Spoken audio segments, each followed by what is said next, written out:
প্রতিষ্ঠান আজকে 2024 সাল, প্রায় 6 বছর মধ্যে চলেছে।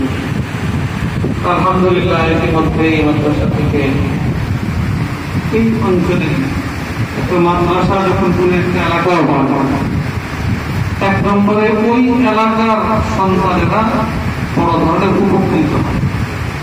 ওই এলাকার মানুষ ওই মাদ্রাসাকে কেন্দ্র করে আল্লাহর রহমতের ভাগীদার হওয়ার সুযোগ পায়। মাদ্রাসা মানেই এখানে আল্লাহর কালামের ব্যাপক তেলাওয়াত। ওখানে আমার 24 ঘন্টার মধ্যে 13-14 ঘন্টা আল্লাহর কালামের তেলাওয়াত। আল্লাহর কালামের তেলাওয়াত তো এমন জিনিস যেখানেই হবে সেখানে আল্লাহর রহমতের বৃষ্টির বর্ষণ হবে। অতএব মাদ্রাসা একদিকে আমাদের সন্তানদেরকে আল্লাহর কোরআনের সাথে তাদেরকে সম্পৃক্ত করা, কোরআনের শিক্ষা তাদের জিন্দগির মধ্যে বাস্তবায়িত করা, তাদের দিলের মধ্যে আল্লাহর কালাম ঢুকিয়ে দেওয়া, তার কাজ করছে। আরেকদিকে এই মাদ্রাসার মাধ্যমে অত্র এলাকার মুসলমান মানুষ, এই অত্র এলাকায় বসবাসকারী মানুষ, তারা আল্লাহর রহমতের তারা ফায়দা পাওয়ার সুযোগ লাভ করতেছে।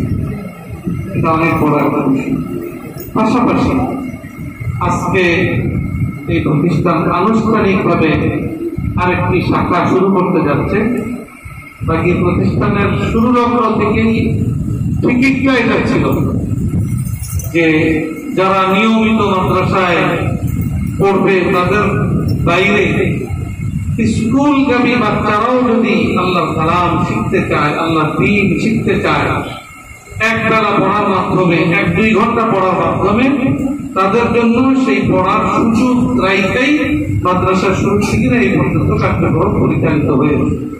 আলহামদুলিল্লাহ আমরা তার ফলাফল দেখলাম যে কয়েকটা ছেলে তারা ভালো ভালো স্কুলে 5-6 পড়তেছে। এর পাশাপাশি আল্লাহর কালামের বীর্যের উঠে একটা বড় অংশ তারা ইতিমধ্যে সম্পন্ন করতে সক্ষম হয়েছে। কেউ নাজেরা অনেক পড়া, প্রায় নাজেরা শেষ হওয়ার মধ্যে।